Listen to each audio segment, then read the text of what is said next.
मिथ्यात्व का सद्भाव प्रथमोपशम सम्यक्त्व के साथ भी है, क्षयोपशम सम्यक्त्व के साथ भी है। क्षयोपशम सम्यक्त्व को ही जब हम क्षायिक बनाते हैं, उस काल में क्षायिक बनने से पूर्व अवस्था तक अपने पास सम्यक्त्व के घातक मिथ्यात्व, सम्यक मिथ्यात्व, सम्यक प्रकृति, ये तीनों विद्यमान रहते हैं। और इसी कारण से सम्यक दर्शन की जो सीढ़ियां हैं वो धीरे धीरे हैं। चारित्र धर्म एक साथ आ सकता है, लेकिन उसमें भी सीढ़ियां हैं। परिग्रह रहित अवस्था को ही चारित्र कहेंगे। और यह परिग्रह दो प्रकार का है, एक बहिरंग परिग्रह और एक अंतरंग परिग्रह। बहिरंग परिग्रहों का अपन त्याग भी करते हैं, तो किस दृष्टि से करते हैं, क्यों करते हैं? अभ्यंतर परिग्रह को त्याग करने के लिए बहिरंग परिग्रहों को त्याग किया जाता है, इसको ध्यान में रखना चाहिए। बहिरंग परिग्रह को त्यागना तब तक सार्थक नहीं है जब तक अंतरंग परिग्रह को त्यागने का कोई लक्ष्य न हो। टारगेट बनाना ही पड़ेगा। मैं बाह्य परिग्रह त्याग रहा हूं, बाह्य वस्तु परिग्रह है। परिग्रह इसलिए है कि उनके प्रति हम अनादिकाल से जुड़े हैं। मोह ममता बाह्य वस्तुओं के प्रति कितनी रहती है। अपने को एक वस्त्र है तो दो की इच्छा होती है, दो आ गए तो तीसरी की इच्छा होती है। अनेक वस्तुओं से बहिरंग रूप से जो हम जुड़े रहते हैं मोह ममता के कारण से, वो वस्तु 10 प्रकार की है। और 10 प्रकार की वस्तुओं के बिना आप जीवन नहीं चला सकते। हाँ, जीवन चलाना ही हो तो आप मुनि धर्म को स्वीकार कर सकते हैं, बिल्कुल चल जाएगा। जीवन को चलाने के लिए अगर वस्तु के साथ साथ जीवन चलता है तो श्रावक धर्म ही साथ चलता है। मुनि धर्म में देखिए, मुनि धर्म में बाह्य वस्तु जो इंद्रिय विषयों को लेकर के बाह्य वस्तुएं होती हैं, उनका तो त्याग करके वे इंद्रिय विजयी बनते हैं। विषयाशा वशातीतो निरारंभो परिग्रह ज्ञान ध्यान तपो रक्तः तपस्वी स प्रशस्यते। विषयों का त्याग का मतलब जिनके द्वारा, विषय का मतलब बाह्य परिग्रह, विषय का मतलब बाह्य परिग्रह, जिन बाह्य परिग्रहों के निमित्त से आत्मा के अंतरंग में ममत्व भाव पैदा होता है, इच्छा शक्ति पैदा होती है। फिर इच्छा उत्पन्न हो गई तो चारों कषायों का संबंध आता है। वहाँ पर क्रोध भी आएगा, फिर मान भी आएगा, माया, ये तीनों कषाय साथ चलेंगी। और इसीलिए मोह के साथ इच्छा के साथ, इच्छा मोह रूप है, मोह के साथ यदि 3 कषायों की तुलना करके देखेंगे, इनमें से 3 कषाय पहले छूटती है, मोह अंत में छूटता है, 10वें गुण स्थान में छूटता है। परंतु क्रोध मान माया ये तीनों कषायें 9वें गुण स्थान में खत्म हो जाती हैं। हाँ, हालांकि छपक श्रेणी मतलब नाश ही करना है, तो सत्ता से ही अभाव करना है, तो भी क्रोध मान माया का विजेता पहला होता है, फिर 10वें में जाकर के लोभ का विजेता होता है। तो ये 4 कषाय अंतरंग परिग्रह हैं, ये तो ज्ञात रहना चाहिए। और परिग्रह अंतरंग के कितने हैं और बहिरंग के कितने हैं ये देखेंगे। बहिरंग तो कम है, अंतरंग के ज्यादा है। 14 हैं, और वो भी संक्षिप्त रूप से 14 कह सकते हैं। वैसे तो 8 कर्म, उसके भेद प्रभेद जितने हैं वो, और कर्मों का फल जो हमको शरीर मिला है, ये शरीर भी परिग्रह है। कर्म परिग्रह है तो शरीर परिग्रह नहीं है क्या? है। लेकिन इन सभी परिग्रहों का त्याग जीव धीरे धीरे धीरे करता जाता है। जितने जितने प्रमाण में कषाय छूटेंगे उतने उतने प्रमाण में वह आत्मा धर्मात्मा बनता जाएगा, और धर्म के बल पर ही, धर्म की साधना के बल पर, त्याग, संयम, तपस्या के बल पर वह घाती कर्मों को नष्ट करके अरहंत भगवान बन जाता है। क्या अरहंत भगवान परिग्रहधारी नहीं है? क्या कहोगे? है। क्यों? आघाती कर्म और है, उनके लिए भी परिग्रह है। जो अपना नहीं होता उसको अपना करके रखना, और जब तक उनका त्याग नहीं होता तब तक जीव को परिग्रह ही कहा है। तो देखिए, कर्मों को ही जहां छोड़ना है तो बाह्य परिग्रह छोड़ना नहीं पड़ेगा। क्या सम्यक दर्शन मात्र से मोक्ष की प्राप्ति हो जाएगी? स्वाध्याय करने से, ध्यान करने, ध्यान की सिद्धि भी कहाँ होती है? बाह्य परिग्रह के सद्भाव में बाहरी ध्यान भी नहीं होता, जिसको अपन आत्म ध्यान कहते हैं। आत्मा का शुद्ध बुद्ध रूप जो स्वभाव होता है उसका अनुभव कहाँ से होगा? ये सब परिकल्पनाएं हैं। भगवान ने बताया आत्मा की अनुभूति इच्छाओं का निरोध हुए बिना। कौन सी इच्छा? जो बाह्य वस्तुओं के प्रति इच्छा होती है वह बाधक है। जब तक बाह्य परिग्रह का सद्भाव रहेगा, द्रव्य संयम भी नहीं रहेगा और भाव संयम भी नहीं रहेगा। दोनों का अभाव, द्रव्य व्रत भी नहीं आएंगे और भाव व्रत भी नहीं आएंगे। उदाहरण के लिए आप सोचिए, पंचम गुण स्थान में क्या वो वृत्ति नहीं है? है। अनुवृत्ति है क्या महावृत्ति है? अनुवृत्त है। और अनुवृत्त है तो फिर वो ध्यान, उनको ध्यान होगा क्या? आत्म ध्यान नहीं होगा। क्यों? क्योंकि वहां पर भी बाह्य परिग्रह अभी भी विद्यमान है, अंतरंग परिग्रह तो है ही।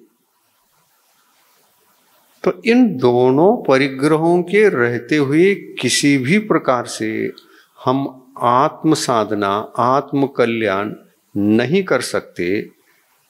तो पंचम गुण स्थान, प्रश्न उठता है, पंचम गुण स्थान में आत्मा का कल्याण है या नहीं? कहाँ है? संयम के बिना तो कल्याण होता ही नहीं है। कल्याण का जो मार्ग है, कल्याण का मार्ग जिसको धर्म कहा है, सम्यक दर्शन ज्ञान चारित्राणि मोक्ष मार्ग, मोक्ष मार्ग रूप जो धर्म है वो छठे सप्तम गुण स्थान से ही प्रारंभ होता है। छठे सप्तम गुण स्थान में गए बिना तो संयम आने वाला नहीं है, और जब तक संयम नहीं आता तब तक सम्यक तो रहेगा, ज्ञान रहेगा, और ज्यादा से ज्यादा आप बहिरंग परिग्रह कुछ कम करके आप अनुवृत्ति बन सकते हैं। लेकिन कुछ कम किया है तो बहुत कुछ है भी। अभी श्रावक अवस्था है, गृहस्थ अवस्था है, और इसीलिए हम कह रहे हैं कि बाह्य परिग्रह को छोड़े बिना तो किसी भी प्रकार से आत्मा का कल्याण नहीं होता। हाँ, ये मोक्ष मार्ग की व्यवस्था कितने ही लोगों को मालूम नहीं है और व्यवस्थित चिंतन भी नहीं कर पाते। जहां कहीं भी ध्यान अवस्था को मानना, जहां कहीं भी मोक्ष प्राप्ति मानना, जहां कहीं भी केवल ज्ञान की प्राप्ति मानना, ये अज्ञान है। जिनेंद्र भगवान का जो सुव्यवस्थित सिद्धांत का ज्ञान उन्होंने प्रदान किया है, उस ज्ञान को अपने को व्यवस्थित रूप से ग्रहण करना चाहिए, लोगों के चक्कर में नहीं पड़ना चाहिए। आज पंचम काल में ग्रहित मिथ्या तो बढ़ता जा रहा है। ये ग्रहित मिथ्या तो क्या है? जिनेंद्र भगवान की वाणी पर ज़्यादा ध्यान न देते हुए जनवाणी पर ध्यान देना और उसको अपने जीवन में उतारने का प्रयास करना और उनके वाणी के अनुसार चलना। और फिर ये मान्यता पैदा होती है कि हमको ध्यान होता है।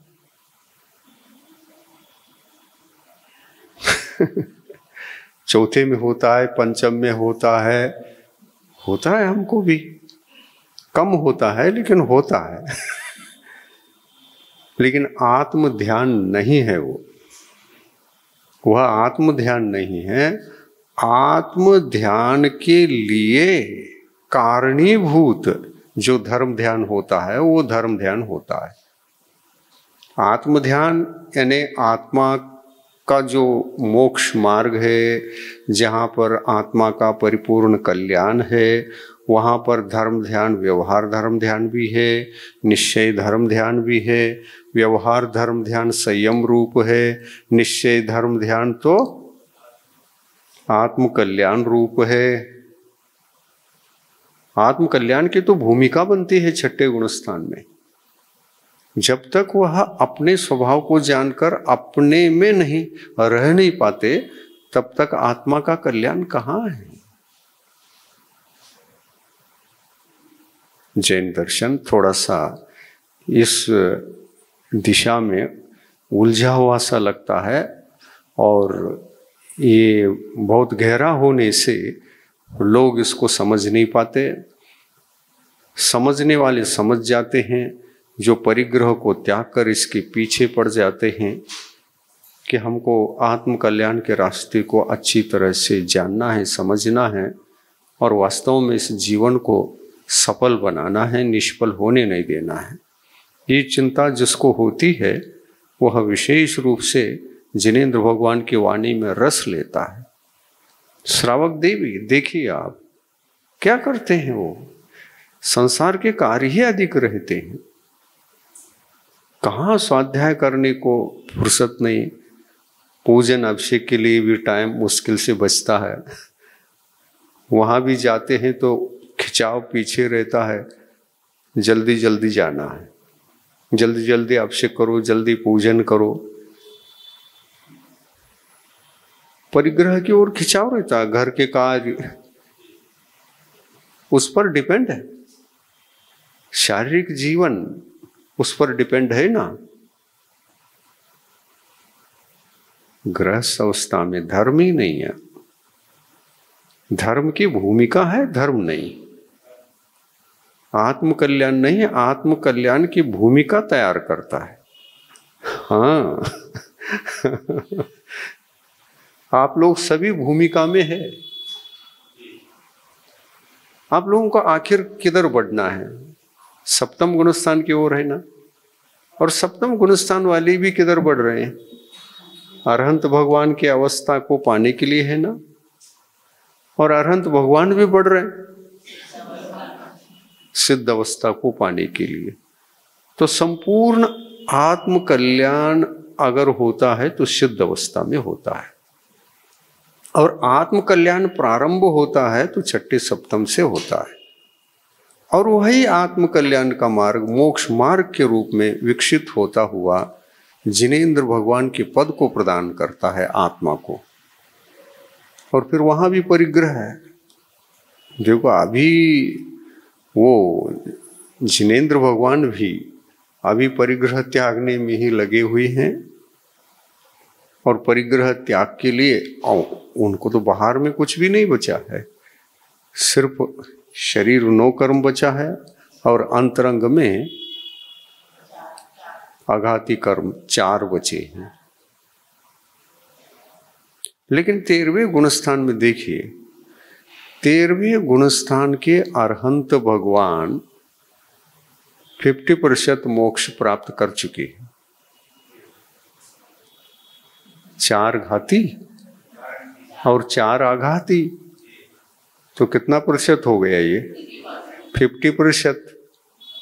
तो घाती कर्मों को नाश करके उन्होंने क्या जीत लिया है, ये सोचो। क्या जीता घाती कर्मों को नाश करने पर? किन किन भावों का अभाव हुआ? तो यहां पर ये ध्यान रखना चाहिए, भाव 3 प्रकार के हैं जो आत्मा के लिए वैभाविक भाव कहलाते हैं। मिथ्यात्व भाव, कषाय भाव, अज्ञान भाव। ये 3 प्रकार के भाव घाती कर्म के उदय में ही होते हैं। और इन भावों को जीतने के लिए रत्नत्रय स्वरूप धर्म की साधना की जाती है प्रारंभिक अवस्था में, और इनको परिपूर्ण रूप से धारण करना पड़ेगा। चारित्र धर्म के विरुद्ध बाह्य परिग्रह न रहे और न ही अंतरंग परिग्रह रहे। तो मोक्ष मार्ग पर लगने के लिए कितने अंतरंग परिग्रहों को और कितने बहिरंग परिग्रहों को त्यागना चाहिए, ये विचारनी है क्या? नहीं है। तो कौन कौन से परिग्रह? बहिरंग में कितना छोड़ना? 10 छोड़ना। अंतरंग में कितना छोड़ना? 14 छोड़ना। अरहंत भगवान को कितना छोड़ना? उनके लिए 4 ही छोड़ना। मुनियों को 14 छोड़ना है और अरहंत भगवान को 4 घाती कर्म रूप परिग्रहों को छोड़ना है। और ये घाती कर्म जो बंधे हैं वो भी तो पुद्गल है। पुद्गल परमाणु है कि जीव है वो? हाँ, पुद्गल परमाणु है। उनके उदय में कोई वैभाविक भाव तो नहीं होते, परंतु उनके उदय से 4 गुण दबे रहते हैं जो आत्मा की स्वतंत्र सत्ता को लूट रहे। 4 गुण समाप्त है वहां, उनका दर्शन ही नहीं हुआ। कौन कौन से कर्म बचे हैं? आयु कर्म बचा है, नाम कर्म बचा है, गोत्र कर्म बचा है और वेदनी कर्म बचा है। ये आघाती कर्म है। आघाती कर्मों में आप देखिए, पुण्य भी हैं तो पाप भी है। घाती कर्म में पाप ही पाप है, एक भी पुण्य प्रकृति उनके भीतर नहीं है, इसलिए घाती कहा है। आत्मा के रत्नत्रय धर्म को ही जो घात करते हैं वो घाती कर्म। आत्मा के रत्नत्रय धर्म को ही जो घात कर सके उनका नाम है घाती कर्म। इनके उदय में रत्नत्रय धारी बनता तो है, लेकिन साधक होता है। साध्य तक पहुंच जाए तो ये हट जाते हैं। मोहनी कर्म को नष्ट करने के लिए रत्नत्रय धर्म की साधना 12वें गुण स्थान तक चलती है। 12वें गुण स्थान तक। और 12वें गुण स्थान में जाते ही देखिए 3 क्षायिक हो जाते हैं वहां। एक सम्यक दर्शन क्षायिक हो जाएगा, चारित्र भी क्षायिक हो जाएगा, लेकिन अंत समय में ज्ञान क्षायिक होगा ही होगा अंत समय में। परंतु केवल ज्ञान प्राप्त होने के पश्चात गुणस्थान 13वां रहता है। उससे पहले सम्यक तो क्षायिक है, परिपूर्ण है। अब क्षय करने के लिए कुछ नहीं बचा।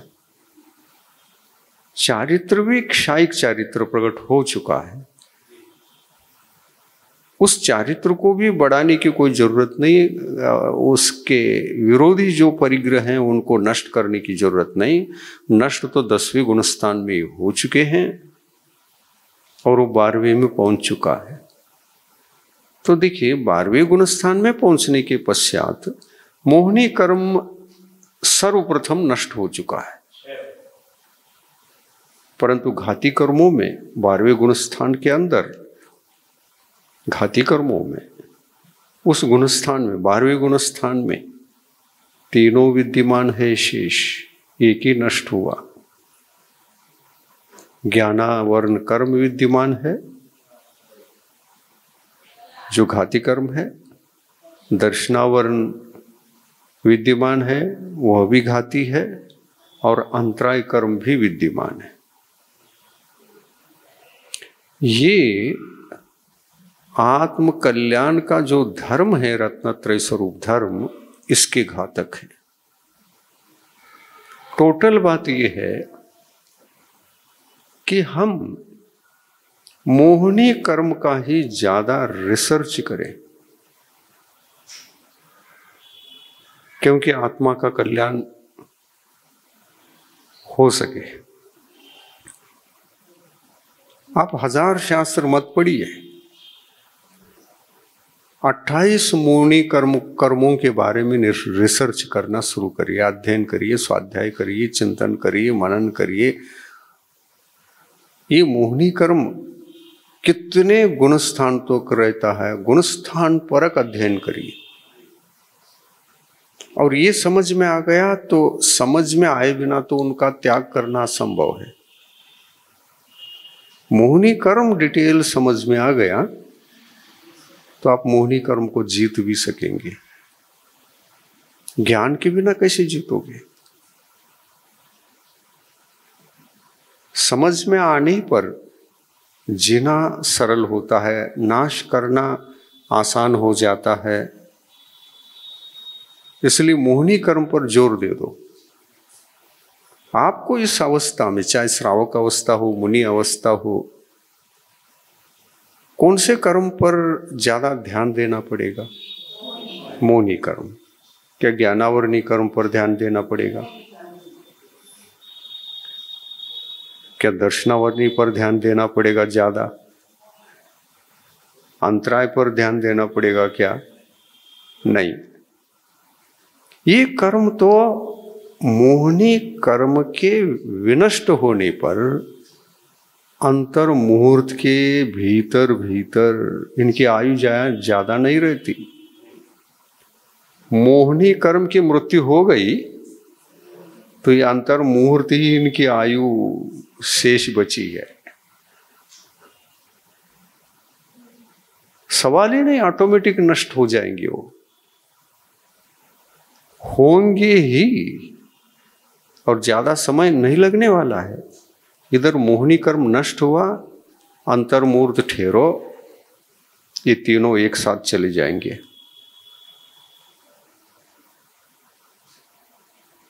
तो मोह को जीतना अत्यंत महत्वपूर्ण है। तो उसको जीतने के लिए वो क्या कार्य कर रहा है अंदर, हम लोगों के भावों को किस प्रकार वह किस अवस्था में ले जाकर रखता है और कैसे कैसे हमको नुकसान पहुंचाता है, इस बारे में ज्यादा सोचना पड़ेगा कि नहीं? स्वाध्याय का मुख्य अंग तो वही बनना चाहिए, मोहनी कर्म। कर्मों को जानो, क्योंकि कर्म अंतरंग परिग्रह है।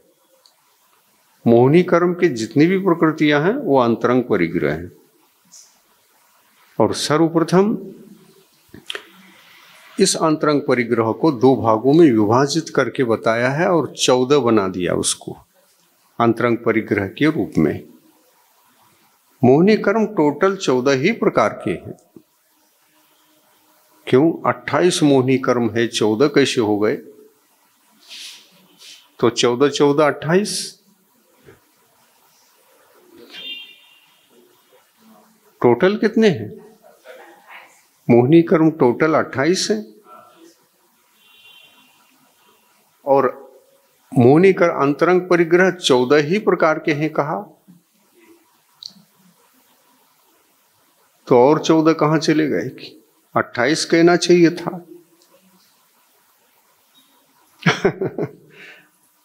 कभी दिमाग में आया ऐसा? कभी चिंतन में आया है? कहां से आएगा? कहां फुर्सत है हमको ये सब चिंतन करने के लिए? संसार के कार्यों में उलझे रहते हम। कम से कम चिंतन तो कर सकते आप, स्वाध्याय कर सकते, समझदार बन सकते। जिनेंद्र वाणी पर, भगवान की वाणी पर ही ज्यादा जोर दो, उसी को समझना है। जनवाणी त्यागो, छोड़ो। जनवाणी तो पंत पैदा करेगा तुम्हारे दिमाग में, नुकसान ही होगा, मिथ्या तो भी नहीं जाएगा उससे। महा अज्ञान है वो, उस पथ से चलना कोई काम का नहीं। उसको सुनो ही नहीं, तुम खुद पीछे लगो, मूल ग्रंथों को पढ़ो। उनका क्या सुनना, उन्होंने ठान लिया है। हम जनवाणी से ही चलेंगे, जिनवाणी से नहीं चलेंगे। और बातें तो वीतरागता का ही करते हैं, लेकिन पूरी बात नहीं कहेंगे। उसको जैसा का तैसा कहने में असमर्थ रहते हैं वो। जहां सही विषय कहना चाहिए उसको आगे बढ़ करके कहना चाहिए, नहीं, वापस हो जाते हैं वो। स्वार्थ है। और जहां स्वार्थपरक धर्म साधना या धर्म होता है, वो धर्म नहीं कहलाता, अधर्म कहलाता है। संसार मार्ग है वो। जिनवाणी पढ़ेंगे, संसार मार्ग खत्म हो जाएगा, क्योंकि ज्ञान परिपूर्ण आएगा। हर बात की शंका समाधान को अगर आप कर सकते हैं तो भगवान की वाणी से ही संभव। आचार्यों ने लिख के रखा है, मोह मायावश स्वार्थवश उसको बिगाड़ के रख दिया। ये नुकसान है।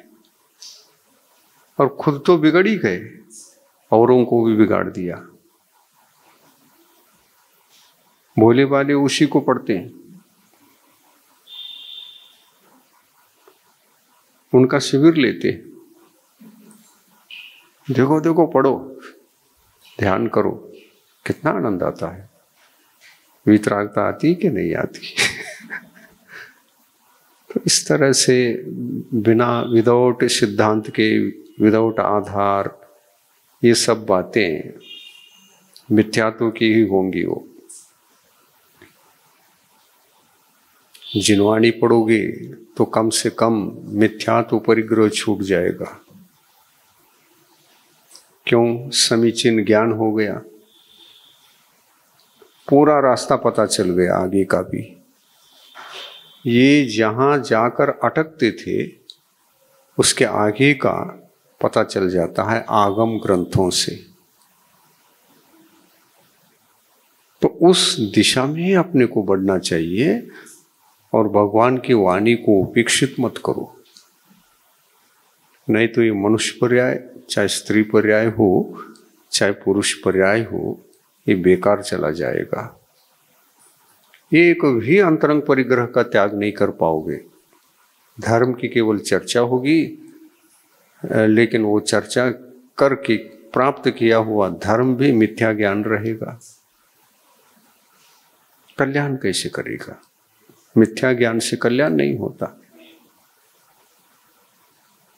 तो समीचीन यथार्थ जो ज्ञान होता है उसमें परिपूर्णता होती है, सर्वांगीण व्याख्यान होता है, उसको जानने का प्रयास करना चाहिए, तो आत्मा का कल्याण होगा। आपने एक ही प्रश्न किया है, लेकिन सविस्तार जानने को मिल रहा है, बहुत अच्छी बात है। ये एक प्रकार से मार्गदर्शन जो ये मिलता है, परिपूर्ण रूप से ही मिलता है।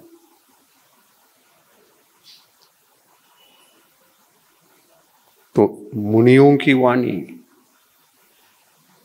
मुनियों के साथ तत्व चर्चा, जो आगमज्ञ होते हैं उनके साथ बैठ करके स्वाध्याय तत्व चर्चा निरंतर करोगे तो मिथ्या ज्ञान की अवधारणा टूट जाएगी। बहुत चर्चा करना चाहिए। 1 घंटा सुनने से कुछ नहीं होता, तत्व चिंतन करके आना चाहिए। ऐसे ऐसे प्रश्न पूछना चाहिए, डीप डेप्थ में उतर करके और समझो और समझो और समझो, पूरा समझ लो, पूरा क्लियर हो जाए। इस तरह का प्रयत्न पुरुषार्थ चलते रहना चाहिए। मनुष्य पर्याय को धर्ममय बनाना, आत्म कल्याण कर लेना आसान नहीं है, इतना आसान नहीं है। पहला तो ज्ञान चाहिए, और मैं ज्ञान प्राप्त करूं, संयमी बनूं, आत्म कल्याण करूं, इन विषयों में रुचि चाहिए, श्रद्धा चाहिए। रुचि के बिना श्रद्धा पैदा नहीं होती, और श्रद्धा के बिना आगे का कार्य होता ही नहीं है। न ज्ञान का होता है, न चारित्र का होता है। तो टोटल बात यह है कि मोहिनी कर्म को ही समझना है। अंतरंग परिग्रह के रूप में आगम में कथन आया, अंतरंग परिग्रह 14 ही हैं। कैसे घटित करना है इनको? 28 हैं और 14 बता रहे हैं। धर्म के घातक रत्नत्रय धर्म आत्म कल्याण का मुख्य साधन है, मुख्य साधन है, मेन। और उसका ही घातक ही अंतरंग 14 परिग्रह है, वो मोहिनी कर्म है। वहां पर 28 का समावेश 14 में होता है, ये जान लीजिए। कैसा समावेश करना? देखिए, उन्होंने कहा 14 कैसे गिनाया? 14 की संख्या में परिग्रहों की जो गणना है, 14 रूप में कैसे हैं देखो। पहला उन्होंने मिथ्यात्व को ले लिया, ठीक है। मिथ्यात्व कहने से सम्यक्त्व का घातक हमारे लिए प्रथम शत्रु, जिसका विजय मोक्ष मार्ग में पहली बार होता है, वो प्रथम शत्रु, अंतरंग शत्रु मिथ्यात्व है। और इसकी 3 प्रकृतियां हैं। मिथ्यात्व एक है, सम्यक मिथ्यात्व एक है, सम्यक प्रकृति भी है। ये तीनों हमारे आत्म कल्याण में बाधक है, या केवल एक मिथ्यात्व प्रकृति ही है? हाँ, तीनों मिथ्यात्व नहीं, तीनों घातक है। लेकिन इन तीनों को हटाने के लिए क्रमशः आपकी साधना गुण स्थानों में जैसे जैसे आप आगे बढ़ेंगे, वैसे वैसे साधना आपकी चलेगी। उन 3 में से मिथ्यात्व हटता है, मिथ्यात्व पर विजय साधते हैं, तो पहले गुणस्थान में साधते आप, जब छोड़ रहे होते पहले गुणस्थान को। और उसका उदय देखिए कहां तक होता है। मिथ्यात्व का उदय गुणस्थान की अपेक्षा से देख लो, पहले गुणस्थान में है केवल, और शेष जो 2 हैं और उनका उदय स्थान देख लो। उदय स्थान क्यों देखना? क्योंकि कोई भी कर्म उदय आने पर ही आत्मा का घात करता है, आत्मधर्म का। वो बाधक सत्ता में रहते हुए नहीं है, उदय में आने पर हमको धर्म से वंचित करता है। सत्ता में रहे तो हम फिर भी धर्मात्मा रह सकते हैं। और ये 28 के 28, 14 के 14, कुछ भी कहो उसको, 28 या 14, 28 के 28 सत्ता में रहने पर एक भी उदय में नहीं है। तो भी आत्म कल्याण होता रहता है, तो भी वो धर्मात्मा रहते हैं, रत्नत्रय धर्म का आस्वादन लेते रहते हैं। लेकिन सत्ता से भी हटाना पड़ेगा क्या? नहीं, हटाना पड़ेगा। क्यों? सत्ता में रहेंगे तो हमको आगे जाने नहीं देगा वो, हाँ, पुनः खींच लेगा वो नीचे के गुण स्थानों में।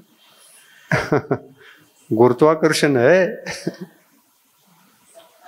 पृथ्वी मंडल से बाहर जब तक रॉकेट नहीं जाएगा, पृथ्वी का खिंचाव रहता है। ऐसा मोहनी कर्म का खिंचाव रहता है। सत्ता में है तो खिंचाव है, और ज्यादा से ज्यादा वो 11वें गुण स्थान तक जाता है। क्या कम है 11वें गुण स्थान तक जाना? आत्म कल्याण का जो धर्म है उसको भी स्वीकार करके 11वें गुण स्थान तक चला गया, ये कम बात नहीं है। धर्म का आस्वादन तो मिल गया।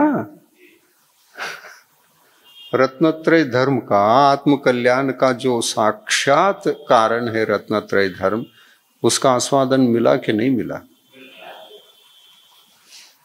अगर इन सब का उदय होता तो एक भी धर्म नहीं रहता, न सम्यक्त्व, न ज्ञान, न चारित्र। ये तथ्य समझ में आना चाहिए, और एक बार ये समझ में आ गए तो बहुत चिंतन गहरा हो जाता है। फिर आत्म कल्याण का समीचीन जो यथार्थ मार्ग है वो समझ में आ जाता है, और एक बार पकड़ में आ गया तो इनको जीतना भी असंभव न होगा। अपन साधक अवस्था में आ जाते हैं, लेकिन कैसी साधना करते हैं देखिए। हम अंतरंग परिग्रह की ओर ध्यान ही नहीं देते, ज्यादा ध्यान देते हैं हमने ये छोड़ दिया, ये छोड़ दिया, ये छोड़ना है, कल ये छोड़ा था, है ना? यही होता है। तो उलझ कहाँ रहे हैं अपन? बाह्य में। और बाह्य में ज्यादा उलझने की जरूरत नहीं है। त्याग कर लिया, कर लिया, जितना आवश्यक है उतना ही करो कहा है भगवान ने। शक्तितस् त्याग तपसी, शक्ति के अनुसार त्याग करो, शक्ति के अनुसार तप करो। तो शक्ति के अनुसार कर लिया, अब कर लिया तो अंतरंग की ओर ध्यान जाए कि अब अंतरंग में क्या क्या जीतना है मुझे, वो चिंतन में आ जाए।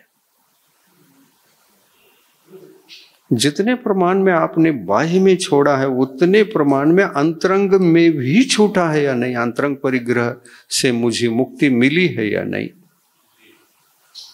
इस ओर ध्यान देना आवश्यक नहीं, को देना चाहिए, प्रतिपल देना चाहिए। एक दिन उपवास कर लिया तो उस समय ये चिंतन कर लो, ये उपवास जो हो रहा है ये बाह्य चारित्र है, बाह्य तप है, ये बाह्य क्रिया है। कर लिया, कर लिया, अब दिन भर क्या करना है? दिन भर ये सोचते रहोगे आज कर लिया, कल ये करूंगा, परसों कितना करना है, यही चिंतन करोगे, या आज के उपवास को सफल बनाने के लिए अंतरंग परिग्रह के बारे में सोचोगे? हाँ, एक दिन का उपवास भी सफल बनाने के लिए ये अंतरंग परिग्रह मेरे द्वारा कौन कौन से हटे नहीं हटे, ये देखना बहुत जरूरी है। आपने प्रश्न किया था आत्म कल्याण के लिए हम किस तरह से आगे बढ़े। मद 8 होते हैं, ये मद 8 किस प्रकार से, कैसे, किस मद को कैसे समझे? क्योंकि मद भी मान कषाय का रूप है। मान कषाय का रूप है कि नहीं? और ये ध्यान रखना, मनुष्य गति में मान कषा ही प्रधान होता है। इसको मान नहीं मिला, सम्मान नहीं मिला, जैसे प्राण ही छूट रहे हों। अपमान पसंद नहीं, मान पसंद है, सम्मान। और मान क्या चाहता है? सम्मान करो। मैं आ गया, देखो। आप नहीं आए हैं। मान कषाय उदय में है। वो मान कषाय उदय में आने के बाद आत्मा से कहता है सम्मान हो तो ही बैठना, नहीं तो अपमान है तो वहां क्यों जा रहे हो?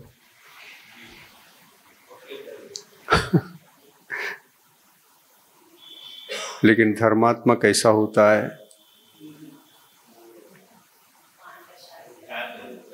आप सम्मान की भावना रखते हैं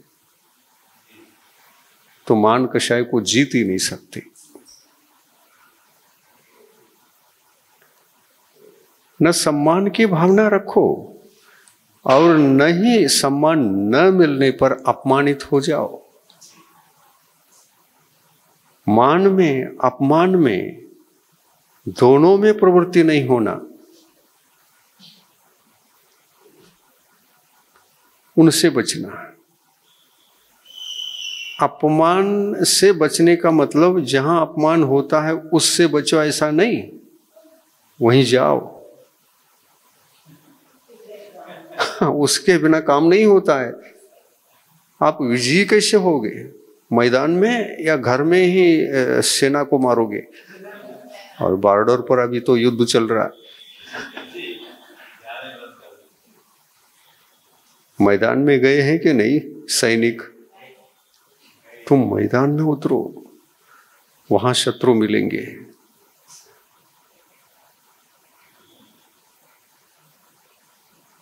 बहुत बड़ा ये कार्य है, महत्वपूर्ण कार्य है, धर्म का कार्य है। धर्म का कार्य कोई क्रियाकांड करने मात्र से धर्म नहीं होता। अंतरंग को खाली करना है यहाँ, और अंतरंग को ही खाली करने के लिए ये अपन ने बाह्य क्रियाकांड को अपनाया है और उसी में अटक गए। ये अंतरंग क्रिया का न चिंतन, न ज्ञान, न विकास सार्थक होगा क्या? बहिरंग त्याग नहीं होगा। और फिर अंतरंग से निरपेक्ष दो बहिरंग क्रियाएं होती हैं, तब वे निरपेक्ष क्रियाएं क्रियाकांड मात्र कहलाती हैं। और सापेक्ष क्रियाएं, हाँ, वे धर्म की कोटि में आ जाते हैं।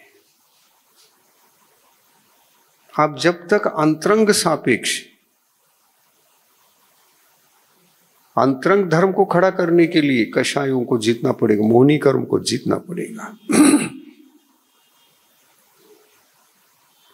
और उधर ही परम लक्ष्य होना चाहिए सतत। आज कैसे कैसे उपवास चलते देखिए आप। मैंने इतना बड़ा साधन, बड़ी साधना कर ली है, इतने सारे उपवास किए हैं, तो सम्मान दूसरे से मिलना चाहिए।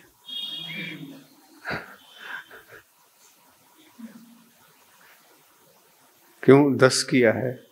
फूल माला मिलनी चाहिए, लोग प्रशंसा करें, धर्मात्मा कहें, कहें तो बहुत अच्छा लगता है। नहीं तो मेरी त्याग और तपस्या को कोई समझता ही नहीं। ये अज्ञानता है। और ऐसे अज्ञान अवस्था में हम मान सम्मान के पीछे ही रहते हैं। ये मान सम्मान के जो भाव होते हैं ये हमको प्रथम गुण स्थान में ले जाते हैं। ख्याति, लाभ, पूजा इत्यादि के लिए ही हम बाह्य क्रियाओं को अपना चुके हैं, तो आत्मा कल्याण से बहुत दूर है। आचार्य श्री ने एक श्लोक लिखा है, मुझे बार बार याद आता है। वो मुनि धर्म को उद्देश्य में रखकर लिखा है। मुनि बनने के पश्चात मुनि धर्म आता है और आने के पश्चात ध्यान रखना चाहिए कि ये धर्म कहीं गायब ना हो।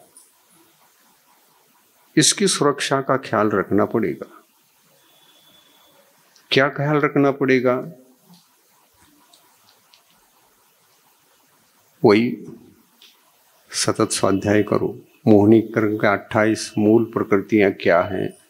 अंतरंग भाव वृत्तों को, भावमय जीवन को, भावमय आत्म कल्याण के मार्ग को ये घात करते हैं।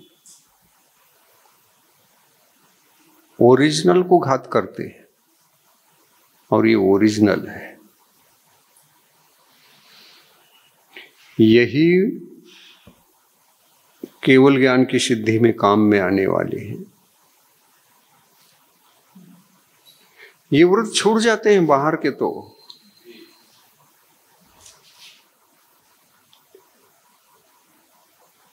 जब आप अरहंत भगवान बनोगे तब भी उपवास करोगे।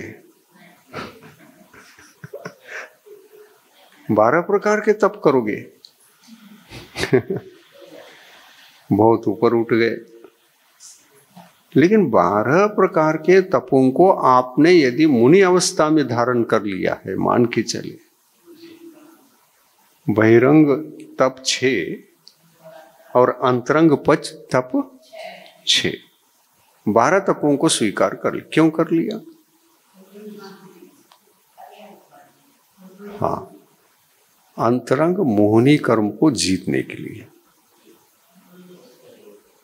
अंतरंग तप वे अंतरंग के हैं, बहिरंग तप वे बहिरंग के हैं। बहिरंग तप अंतरंग तप की सिद्धि के लिए सहायक है। कारण है, वे कार्य नहीं। कारण के माध्यम से ही कार्य की सिद्धि होगी। और अंतरंग तप से कोई वंचित है तो उनको मोहनी कर्म के प्रति कोई चिंता नहीं है। बहिरंग तप खूब करता है। उपवास करना मतलब अनशन करना बहिरंग तप है। जो अनशन करता है वो उपवास करता ही नहीं, केवल अनशन करता है। और तपों का नाम भी देखिए, एक को उपवास कहा और एक को अनशन कहा। अनशन करना हड़ताल पर बैठना है। इसको हड़ताल भी कहते हैं कि नहीं? हाँ, वो उपवास नहीं, हड़ताल है। ये भी हड़ताल है जिसको अनशन कहा है। क्यों? मुझे मोक्ष चाहिए इसलिए हड़ताल करूंगा। ये हड़ताल बहिरंग व्रत कहलाता है, तपस्या कहलाती है। एक आसन करो, अनशन करो, वृत्ति परिसंख्यान करो, हड़ताल करो। 6 के माध्यम से हड़ताल करो। किसके साथ? अपने आत्मा के साथ। हे आत्मा, तुमको अंतरंग तप की सिद्धि होना चाहिए। और अंतरंग तप वही कहलाता है जिस बहिरंग तप के साथ इच्छा का निरोध है। आ रहा है समझ में? बहिरंग अनशन के साथ इच्छा का निरोध हो तो अंतरंग तप की सिद्धि में वो सहायक है। और तप ऐसा भी किया जा सकता है, इच्छा का निरोध तो करना नहीं और मान सम्मान के लिए करना है, ख्याति लाभ पूजा आदि के लिए करना है। अंतरंग तप की सिद्धि को उद्देश्य में रखकर करना चाहिए तो हमारे ध्यान में भी नहीं है। हम देखा देखी करते चले जाते हैं, साथी ने किया इसलिए हमने भी किया, 10 लक्षण आ गया तो वो कर रहे हैं तो हम भी करने के लिए पहुंच गए। वो पूजन जिस ढंग से कर रहे हैं हम उसी ढंग से कर रहे हैं। हम कॉपी मार करके धर्म ज्यादा करते हैं, कहीं सोच समझकर संशोधनात्मक बुद्धि से धर्म कहां कर पाते हैं। तो यूं हमारा धर्म बहिरंग रूप से चलता है, क्या ये सफल होगा?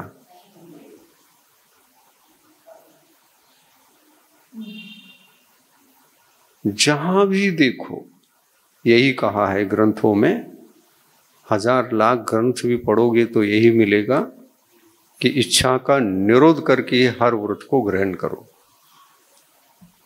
और एक इच्छा का निरोध होता है तो शेष 3 कषायों का भी निरोध हो जाता है। अब इच्छा का निरोध हो जाना ये उपवास है।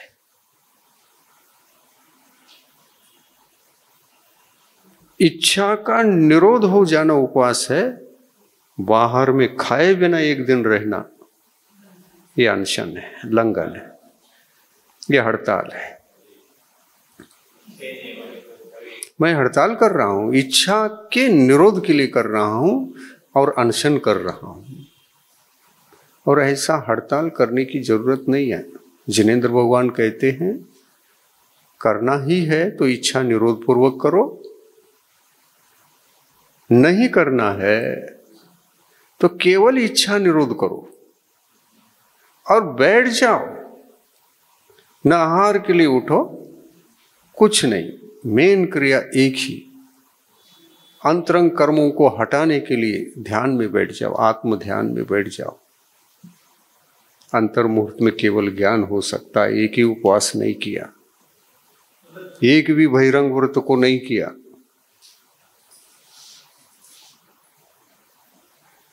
लेकिन इच्छा का निरोध करके जो बैठ जाता है, मुनि बनना जरूरी है। ऐसा नहीं कि गृहस्थ अवस्था में मैं भी कर लूंगा। असंयम अवस्था से कि कभी किसी की सिद्धि नहीं होती। क्योंकि जीवात्मा को बाह्य परिग्रह के प्रति इच्छा है, इसलिए उसको छोड़ नहीं पा रहा है, पकड़ के रखा है।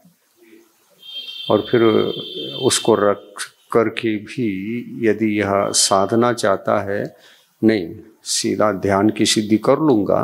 वस्त्र क्या करते हैं? वस्त्र तो है शरीर पर, वस्त्र मेरे नहीं, शरीर मेरा नहीं, कर्म मेरे नहीं।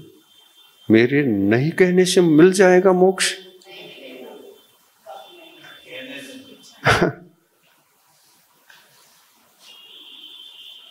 लेकिन इसमें जैन धर्म में 2 विभाजन हो गए इसी मान्यता के कारण से। एक वस्त्र सहित मोक्ष और एक वस्त्र त्यागे बिना मोक्ष है ही नहीं।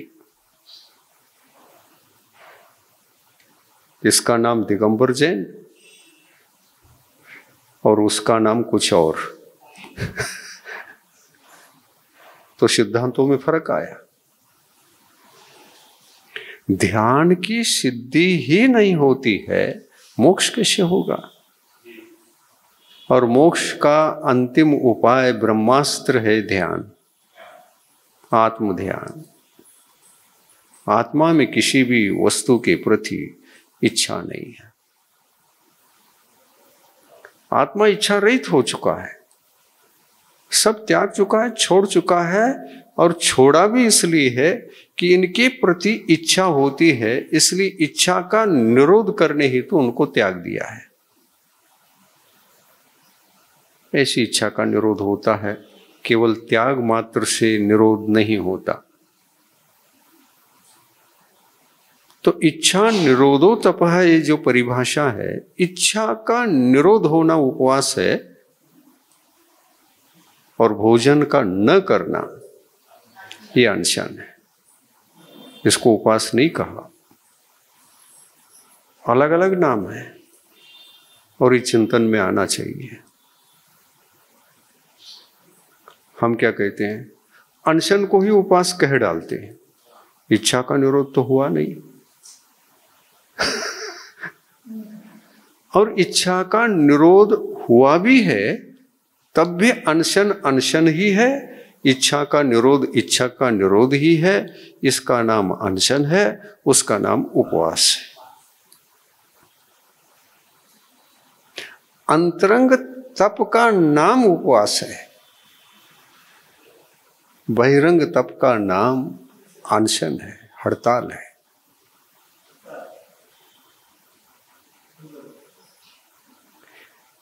ये करना जरूरी नहीं है, रत्नत्रय धर्म स्वीकार करना जरूरी है। आप देखिए, दो उदाहरण आपके सामने मैं रखता हूं। आदिनाथ भगवान के दो सुपुत्र, एक कामदेव बाहुबली और एक भरत चक्रवर्ती। एक ने कितना उपवास किया, छोटे ने 1 वर्ष तक उपवास किया, सफलता नहीं मिली। क्यों नहीं मिल रही थी? उपवास नहीं कर रही थी, अनशन कर रहे थे, उपवास नहीं कर रहे थे। सही है। और उसके बड़े भाई ने भी दीक्षा ले ली, उन्होंने कुछ भी नहीं किया, सिर्फ रत्नत्रय धर्म को स्वीकार करके बैठ गए, उठे नहीं। अंतर मुहूर्त के अंदर केवल ज्ञान प्रकट हो गया, मोहनी कर्म जीता गया। अंतर मुहूर्त के भीतर घाती कर्म नष्ट हो गए, ज्ञानावरणी नष्ट हो गया, दर्शनावरणी नष्ट हो गया, अंतराय नष्ट हो गया। वो तो अपने आप नष्ट होने वाले हैं। 3 कर्मों के तरफ देखने की जरूरत नहीं, अध्ययन करने की जरूरत नहीं, सोचने की जरूरत नहीं है। ज्यादा अधिक से अधिक सोचने की आवश्यकता है तो मोहनी कर्म पर। ये बहुत गड़बड़ करता है, शेष कर्म कुछ नहीं करते, इसके जाने से वो भाग जाते हैं। राजा मर गया तो सेना चली जाती है ना, वैसा ही है। इसलिए कहता हूं, ये अंतरंग 14 परिग्रह या 28 परिग्रह उसको कहो, 2 प्रकार का भी कथन हो सकता है, क्योंकि वहां अंतर्भाव का कथन है। 14 अंतरंग परिग्रह के 14 जो सामान्य संख्या बताई है, उसमें 28 14 शेष शामिल है। इस तरह से वो 14 बन गए, 14 को अंतर्भाव किया है। अब देखिए, मोहनी कर्म को देशघाती और सर्वघाती के रूप में बांटो। जब तक सर्वघाती का उदय रहता है, 28 में कुछ सर्वघाती हैं और कुछ देशघाती हैं, लेकिन दोनों ही अंतरंग परिग्रह हैं। चाहे वो देशघाती रहे चाहे सर्वघाती रहे, अंतरंग परिग्रह दोनों हैं। लेकिन देशघाती उदय में है तो हम धर्म के आराधक बन सकते, लेकिन सर्वघाती उदय में रहे तो हम धर्म के आराधक नहीं बन सकते। किस धर्म के? रत्नत्रय धर्म के। देशघाती उदय में है, सर्वघाती नष्ट हो चुके हैं, हमने जीत लिया, विजय हासिल कर लिया।